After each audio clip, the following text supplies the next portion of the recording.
Hi, everyone, and welcome to Carmel Unfiltered. I'm Samantha Fulling, and this episode is a recap of the April 14th, 2026 board meeting, breaking down what was discussed, what decisions were made, and what the community's take was. Why am I doing this? Board meetings can be long, confusing, and sometimes downright boring. There were nights where I stuck it out for the long haul, and others I just could not sit there for another minute. However, board meetings are important. They provide insight to the inner workings of our district, give you an idea of current fears and complaints, and allow you to decide if you'll vote for that trustee next time they run. So this is my way of giving back to district stakeholders who can't be present during meetings, don't want to review the next day, or for those only interested in one or two hot topics for that night. I will state approximate timestamps for each section or topic I run through, so if you're interested in looking at the actual board meeting, you'll be able to find your topic of interest a little bit easier. I will also be linking the meeting down below for your convenience, but you can easily find current board meetings on YouTube by searching Carmel CSD Board of Education. Let's get into it.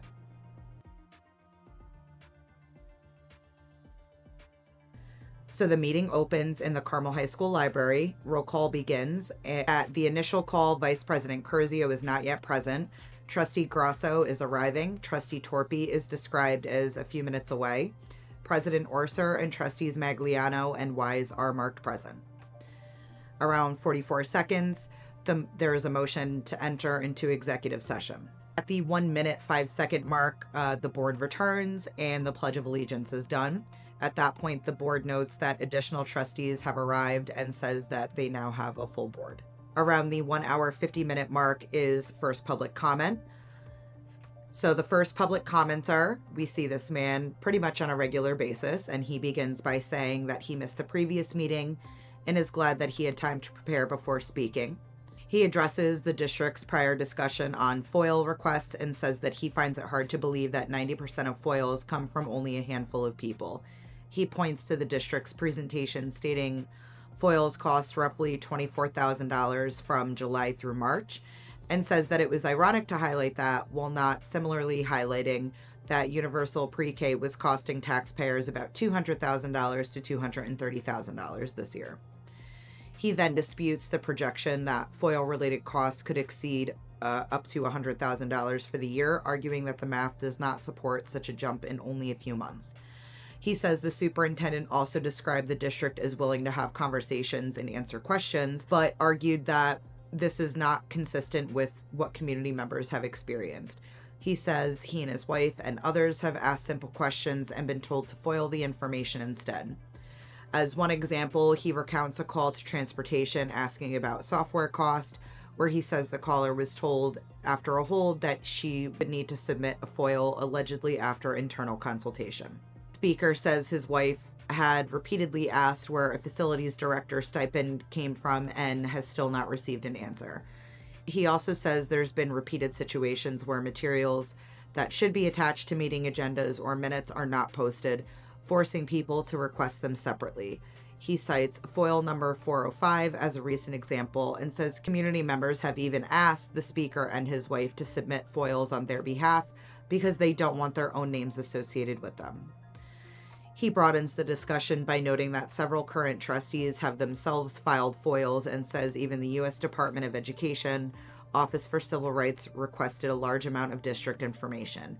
He criticizes prior mention of fictitious FOIL requesters and says it should not matter whether a request comes from someone in the district, from elsewhere, or even under a generic name, because the point is access to public information. He says that's what a FOIL is for, freedom of information. He then goes on to explain why, in his view, FOILs continue.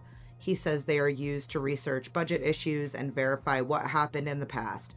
He gives examples including the elimination of chairpersons, which he says led to the $176,000 in extra taxpayer cost, and references a grievance timeline where the former superintendent allegedly wrote, "I saw this coming." He argues that if the issue had been recognized earlier, it could have been corrected sooner. He also turns to guidance counselor staffing, saying that enrollment has declined while staffing has not, and says FOIL showed the district had enough counselors to serve far more students than it currently has. He next addressed the former superintendent's payout and resignation timeline and says a FOIL seeking the chain of custody for the resignation letter came back with no records responsive. And he argues that the public is therefore being asked to simply trust the district's account. He also cites emails obtained through FOIL that, in his reading, appear inconsistent with the absence reporting that was publicly reflected. He references an updated resignation letter dated April 22nd, 2025, and argues that wording suggests an earlier resignation had been placed in abeyance. And he says that if a resignation was paused, he believes the district should still be pursuing repayment of the $44,000 payout. The speaker closed with additional examples involving a teacher's salary, renovation cost, foam pouches, and a discrepancy he says exists on the former superintendent's resume regarding dates of service at the New York School for the Blind. He says public concern for money only seems to emerge when taxpayers start asking questions. And he ends with, if you want the FOILs to be reduced or even go away, the answer is simple: clean up the district's act. Public commenter number 2 addressed the agenda item relating to the legal retainer. She noted that both the rate and number of hours appear to be increasing and says legal is an area where the district often goes over budget. She asked whether the agreement was subject to an RFP, whether alternatives were considered, and requests that the district try to reduce legal costs rather than retainer amount, hourly rate, and total hours. Around the 19-minute, 20-second mark, Superintendent Plotkin responds. He begins telling the first public commenter that he was sorry if the commenter felt that he had been personally referenced in prior FOIL discussion. He says he was not singling him out and that he was simply responding to a board request to provide an overview of what FOILs cost to the district. On the larger cost projection, he says the estimate included staff time, legal fees, and email search costs. On the comparison to the UPK, Plotkin says that it is a fair comparison in one sense, but emphasizes that UPK funding is outside of district control. He says the district was told by the state that UPK would be cost neutral, but that turned out not to be the case, and the district is still dealing with changing state funding conditions. He referenced working with local representatives, including Senator Harcum, on better funding streams. He also acknowledges that there is a long history in this district of mistrust and says that cannot be fixed overnight. Plotkin then addressed the absence issue involving the former superintendent. He says that when those questions came to light, the district did look into it, and the former superintendent was able to explain what she did on the 4 days in question and did not, in the district's view, improperly take the sick or vacation days. He also says that the district has now addressed concerns about budget transfers by making all transfers public, posting them online, and providing explanations. And he closes by telling the speaker that his name is not mud in the district and says that he does not begrudge him for asking questions. Around 23 minutes, 30 seconds, Trustee Jim Wise thanked the first speaker and his wife directly, saying that they have done a significant amount of unpaid work that has revealed issues affecting the budget and oversight, and says many FOILs concern financial transactions, budget transfers, and other material that is public by law. He emphasizes that taxpayers own the vast majority of district information and says, quote, the default should always be an open door. He acknowledges that student records, personnel issues, and privileged legal communications require redactions, but says many FOILs should not require legal involvement. He adds that the work done through FOILs has, quote, paid for itself many times over. Around the 27-minute mark, Trustee Michael Torpy says that he disagreed with comparing FOIL costs to UPK costs. He says FOILs produce emails and information, and while UPK provides a classroom of children receiving education, which he called a net positive. He confirms that he once had filed a FOIL himself and says he later decided to run for the board so he could see the bigger picture. He again tells the speaker that he should run for the board, and Torpy said that he personally saw the resignation letter and was told it was given in a timely fashion, and says he has seen no evidence that the prior superintendent was quote-unquote stealing time at all. He adds that he believes the district is righting the ship and says the budget will have a 0% tax levy increase. On the 28-minute, 50-second mark, Trustee Nicholas Magliano thanked both the first speaker and his wife and says much of the information the board receives has come from the work done by the community. He says that he stands by what he said previously, namely that transparency and trust will go a long way. And he adds, quote, "There is no us and you," and says the board tries to use community-provided information productively to make changes. Around the 29-minute, 40-second mark, Trustee Torpy then says the prior discussion was not about reducing transparency, but about reducing costs by posting FOIL results on the website so repeated requests would be less necessary. The board references the idea of a frequently asked FOIL page and says it should be put on a future agenda. The board also briefly revisits legal hours with Ken Silver, confirming that expanding retainer hours would better match actual usage and save money compared with paying higher hourly rates later. Around the 31-minute mark, the superintendent's report begins. So Plotkin says the report has 3 prongs, and the last part blends into the budget discussion. So Plotkin reminds the community that May 22nd will be a regular in-person school day and explains that the district exceeded its allotted snow days, and the first adjustment was always planned to be taking back May 22nd, followed by remote days if needed. He says the district preserved spring break and avoided extending the school year. He stressed that New York requires 180 school days and says the district is making every effort to hit that number rather than depending on a waiver decision that would not come until the fall. He says, quote, "No matter what happens, we should have the 180 school days this year." Plotkin next highlighted a district digital citizenship guide sent to families. He says it was developed with the IT department, is broken down by elementary, middle, and high school levels, and gives caregivers guidance on what to watch for as students use technology and social media. He says it includes resources such as a social media family agreement, and ties it to broader district outreach that has also included information on gambling, addiction, and upcoming communication on underage drinking. Around the 35-minute mark, the budget presentation begins. Plotkin frames the budget around balancing what is best for students and what is best for taxpayers. He references the district's theme that every student counts and every dollar matters. He says the revised proposed budget totals $1,552,750,000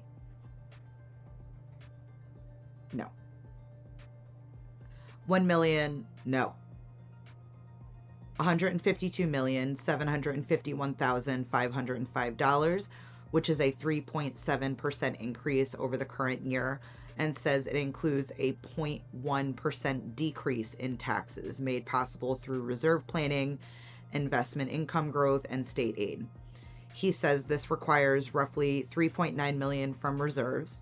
He also clarified that the district is not ending its Altiris consultant role, but is pausing any move toward making it a district security coordination position. Around the 39-minute, 20-second mark, Assistant Superintendent Ken Silver then walks through the revised budget page by page. He says the change from the prior weeks are highlighted and says that it represents the 0.1% tax decrease. He also says the repair reserve has been reduced from $642,000 to $600,000. A new $25,000 line is added for voting machines because the district may have to rent machines in future elections if county equipment is not available.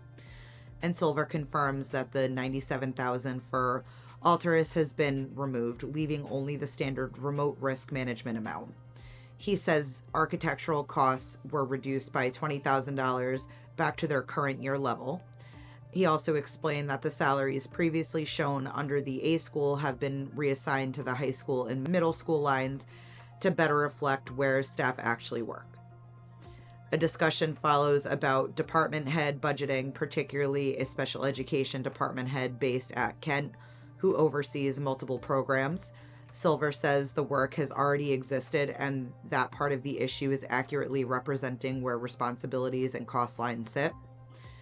He said in some cases the district is still sorting out whether prior years were under budgeted and then adjusted through transfers. Silver then spends a significant amount of time explaining changes in teaching assistant, monitor, cafeteria, recess, and CISA lines. He says district staff worked building by building and with principals and secretaries to make sure employees were budgeted where they actually work and according to their actual duties. He repeatedly says some apparent changes are not new spending so much as they are corrected coding. Around the 50-minute, 50-second mark, Silver pauses at a line previously labeled iReady. Dr. Gorman explains that the district uses AIMWeb Plus and McClass as benchmark assessments and says the district is participating in a research project that will be free next year and also included curriculum support. He says the district therefore decided to pause any movement to a different assessment platform until readiness and long-term direction are clear. At the 52-minute, 25-second mark, Ken Silver explains a music department travel and conference line that was increased from $1,000 to $5,000 after repeated requests from the department. He then moves through special education support, clarifying that the district now labels certain student support roles as monitors/CSAs to distinguish direct student personal needs support from hallway or bathroom monitoring. He says these lines were recorded for accuracy. He says these lines were recoded for accuracy. He then states that the district is budgeting 7 guidance counselors at the high school and 4 at the middle school, including the A school in both totals. He also explains that some nursing and psychologist lines look smaller in the general fund because one position in those areas is federally funded. He says the district has 2.6 social workers at the high school and 1.4 at the middle school, plus 1 each at the elementary schools. Around the 56-minute mark, Silver says athletic equipment repair has been reduced from $50,000 to $20,000, while bus garage repairs remain at $25,000 because spending this year already supports that figure. He also clarifies wording distinguishing mechanic-owned tools from district-owned repair equipment. Around the 58-minute mark, Silver concludes by saying the budget moved from 3.9% to 3.7%, a reduction of about $212,000, including the tax reduction. Around the 58-minute, 40-second mark, Trustee Wise asked about guidance counselor staffing, noting that district enrollment has declined over many years while counselor staffing has risen. Plotkin responds that counselor caseloads now range from about 150 to 230 students per counselor, and says that the district feels good about those numbers because student needs vary and work includes college planning and other individualized support. Wise presses the question of when long-term enrollment decline should eventually change staffing totals.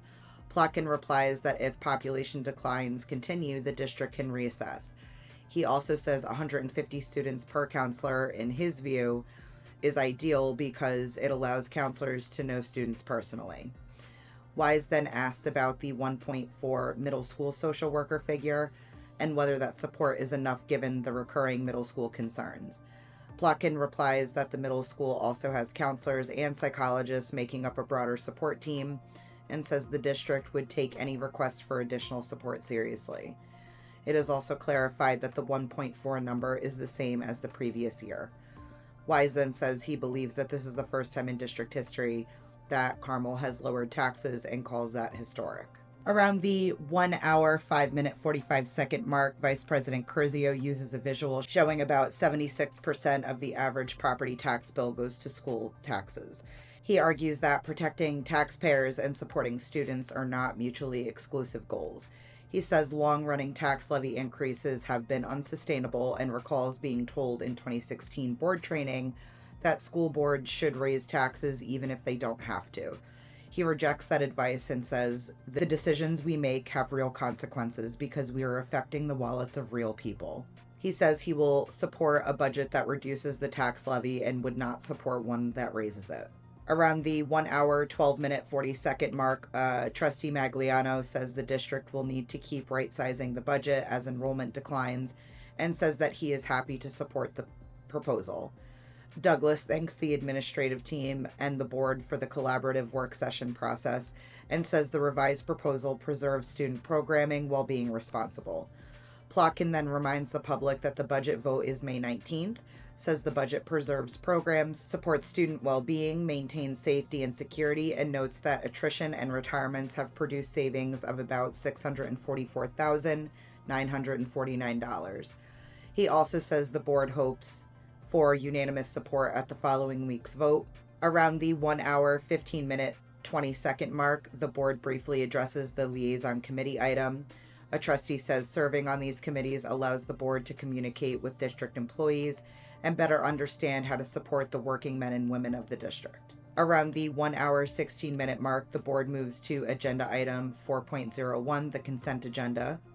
So a trustee highlights donations on the consent agenda, including support for the Senior Day Barbecue, books donated by Vice President Curzio, and donations from the community foundations of the Hudson Valley. Curzio explains that he donated 3 copies of Who Was Davy Crockett for the elementary schools and more advanced Davy Crockett autobiography for the middle and high school. The consent agenda then passes. Around the 1 hour, 21-minute, 20-second mark, the board moves into agenda item 5.01, the contract extension with the Carmel Office Staff Association, covering July 1st, 2025 through June 30th, 2028. Vice President Curzio reads a statement explaining why he cannot support the agreement. He says the contract must be fair to both employees and taxpayers. His concerns focus on summer Fridays, 3 added vacation days for existing 12-month employees, the district also paying a 0.75 increase in exchange for working summer Fridays, and language under which employees are paid based on a 7.5-hour workday, while he says working 6 hours and 45 minutes in summer schedules. He says that also affects when overtime begins. Curzio says he appreciates the union's advocacy but cannot, in good conscience, vote yes. Trustee Torpy then explains that he voted no at the prior meeting but is changing his vote. He says the district has made headway and notes that the bargaining unit voluntarily made concessions during the budget crisis a few years ago, and says that carries weight with him. He adds that the issue Curzio raised will not apply to new hires going forward, though he still says the optics of being paid for time not actually worked were part of what concerned him earlier. Trustee Wise says that he had missed the previous meeting and would have voted yes then. He says the office staff unit made concessions when the district was under financial strain, and that the district should not ignore that history. He pushes back slightly on Curzio's Friday argument, saying that there is a major difference between employees having coordinated vacation days and an entire office simply being closed on Fridays. He says this arrangement ensures that if a family has an emergency, that there can be someone in the office. Trustee Curzio then says that the unit has been a friend to the district in budget negotiations, and says many parts of the contract are attractive and fair, including the 3.25% raise, the extra 0.75% tied to summer Fridays, and early access to vacation days for new hires. Curzio says that his remaining concern is the overtime language, which he says still does not change for new hires. A roll call vote is requested, and the motion passes 6-1, with Vice President Curzio being the only no. Around the 1 hour, 31-minute, 20-second mark, the board takes up agenda item 5.02 and approves instructional and non-instructional personnel requests. And then the board immediately turns to retirement recognitions. Recognized retirees for the night are Robert Bucari. He is a social studies teacher at Carmel High School, and he was praised for his knowledge of Putnam County's Revolutionary War history and his ability to bring history to life. Mr. Bucari was actually my history teacher 2 years in a row. 2 years because I didn't go to class. Thank you, Mr. Bucari. Mr. Bucari always made class fun, always encouraged us to give our argument with reason, and was always entertaining, especially, I think I've talked about him before. If he thought he was losing the class, he would just make these random snorting sounds. So I know that you will absolutely be missed, but congratulations. And I look forward to see your continued work with the Putnam County Revolutionary War reenactments. The next retiree is Cynthia Tully. She was recognized for leading student activities and organizing events such as the Ice Ball and the Battle on Fair Street basketball game. I also know Mrs. Tully. She was my Spanish teacher, I think in 8th grade. I also watched her at the Battle of Fair Street basketball game this year. She's a hell of a basketball player. Always an amazing teacher, a great confidant and mentor.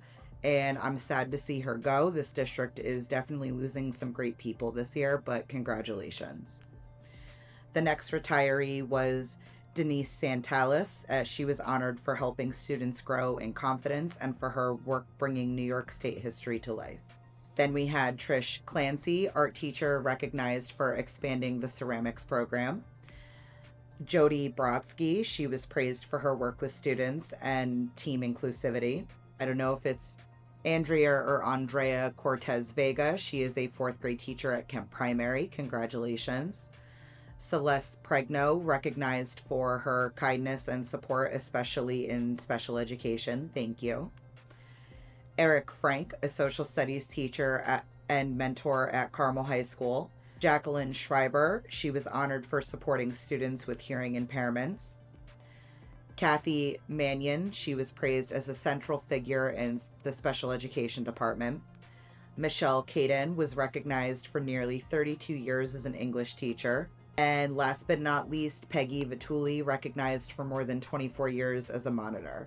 So congratulations to all of the retirees. Thank you for putting in years of hard work and dedication into this district. I don't know all of you. I know some of you, and the ones that I do know, I know that you will truly be missed. I'm sure the rest of you will as well. Around the 1 hour 46 minute mark, the board then moves to agenda item 5.03, the Putnam Northern Westchester bid resolution. A trustee then explains that the resolution allows the district to band together with other school districts through PNW BOCES for cooperative bidding and better purchasing power, and the motion then carries. Around the 1 hour 47 minute 50-second mark, the board then takes up agenda item 5.04, appointment of Thomas Duran Waxman Pettigrew and Mail LLP as school attorney for 2026-27. A trustee says the district has discussed rising legal fees throughout the year and asks whether alternative firms have been considered. It is clarified that an RFP was done in 2021 and that legal counsel is exempt from the normal 5-year RFP requirement, so no new RFP has been issued.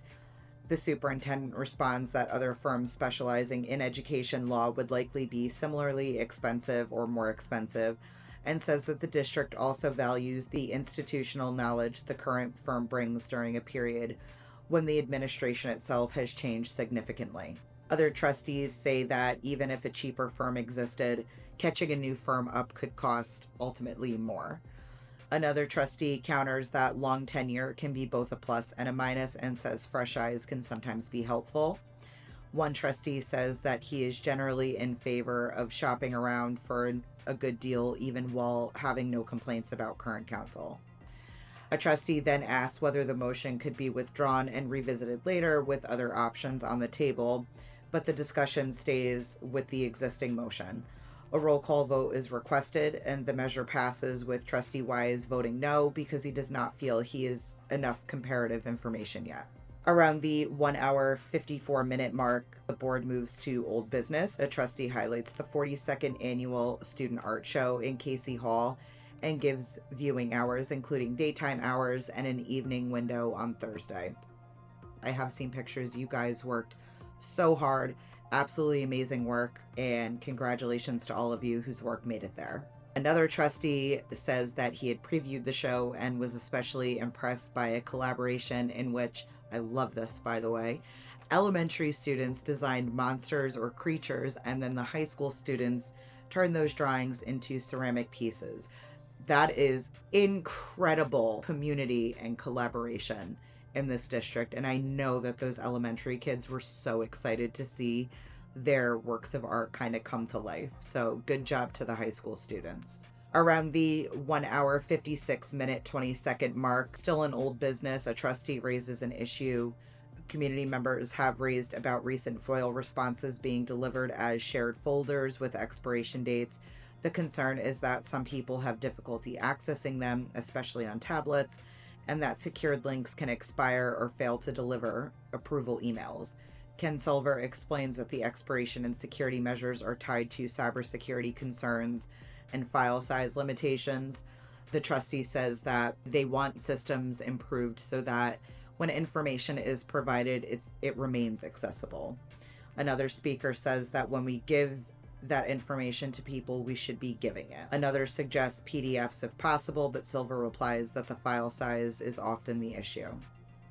At the 1 hour, 58 minute, 30-second mark begins a second public comment. So the commenter is the male commenter from first public comment. He returns and begins by suggesting that large foil responsives might be sent as PDFs if that would avoid expiration problems. He then circles back to earlier discussion and says that he has a copy of the former superintendent's resignation letter and notes that it has no email timestamp or district timestamp. He says that someone could type such a letter today and make it look like it came from March 24th.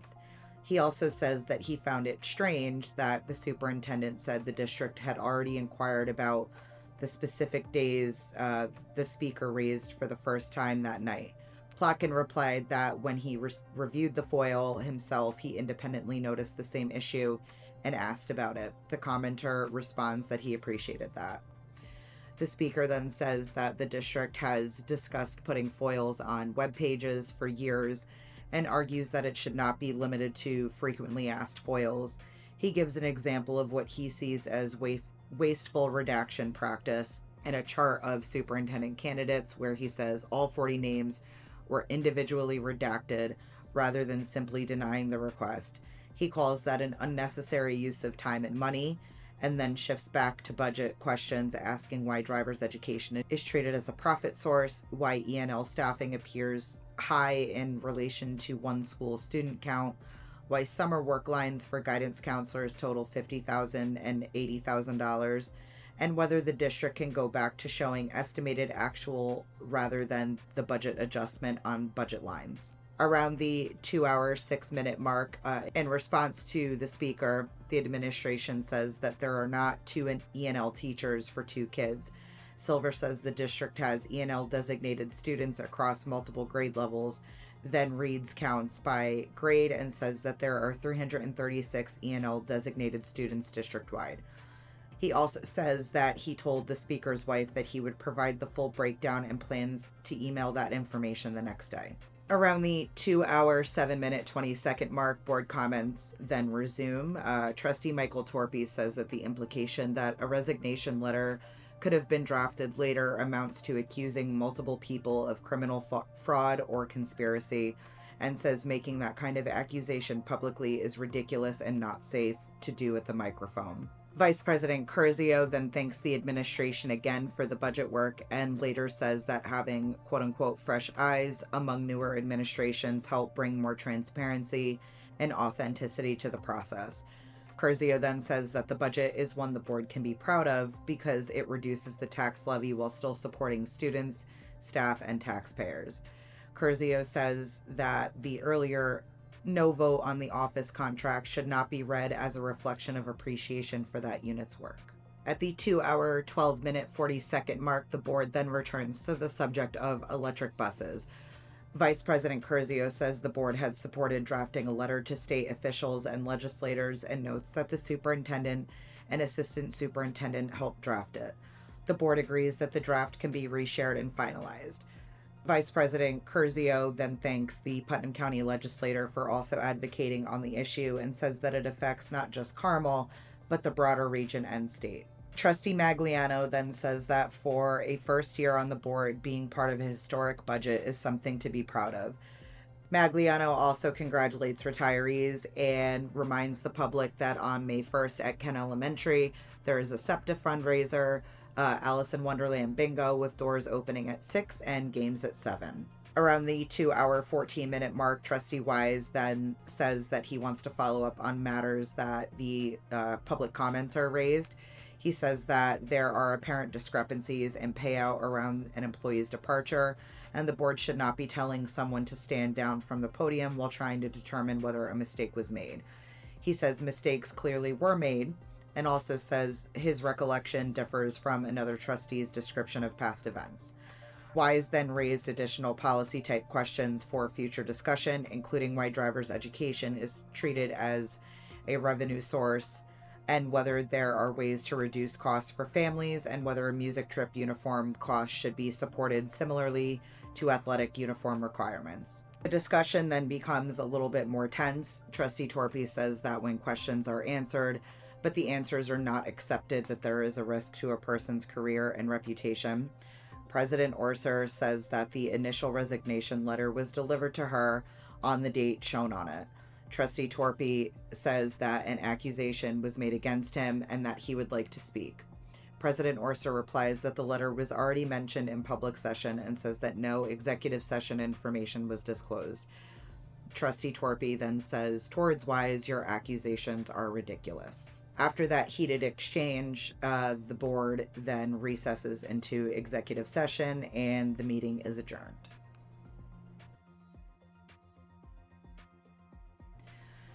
So before we wrap up today, I want to say this plainly. I am genuinely thrilled to hear about the tax decrease. In a district where taxpayers have carried increase year after year, 4 years, seeing a real effort to dig into the numbers and give something back truly matters, especially when it does not negatively impact students. So credit where credit is due. Thank you, Trustee Wise and Vice President Curzio, for kind of spearheading that campaign for reducing the tax levy at last week's, 2 weeks ago, budget work session. Thank you. But thank you to all of the board members. You all put a tremendous amount of work into making this happen. Thank you to Superintendent Plotkin and Assistant Superintendent Ken Silver. I think you two are great. You've both put in a tremendous amount of work in the short time you've both been here, and I look forward to bigger, better things to come. I also think that this meeting was a reminder as community members that we are never going to have the full picture. And that's not necessarily because administrators or board members are trying to hide something from us. Has that happened before? Absolutely. But a lot of times their hands are tied. There are legal limits, privacy limits, personnel limits, and real reasons why certain things cannot be discussed openly and completely in public. And trust me, I know how frustrating that is, but it is still important to remember. Lastly, and I'm going to be frank here, it is so embarrassing, and I'm not even in the audience anymore. I watch these at home, but so embarrassing to watch board members argue at the table on camera. I appreciate that every person brings up their own perspectives, their different experiences, and their different reads on every situation, and that matters, but that's part of the job. And when disagreements turns into bickering, it kind of pulls the attention away from the work. I think that a lot of hard work is done at the table, and really that should be the focus, not the back and forth between two people who just can't get along.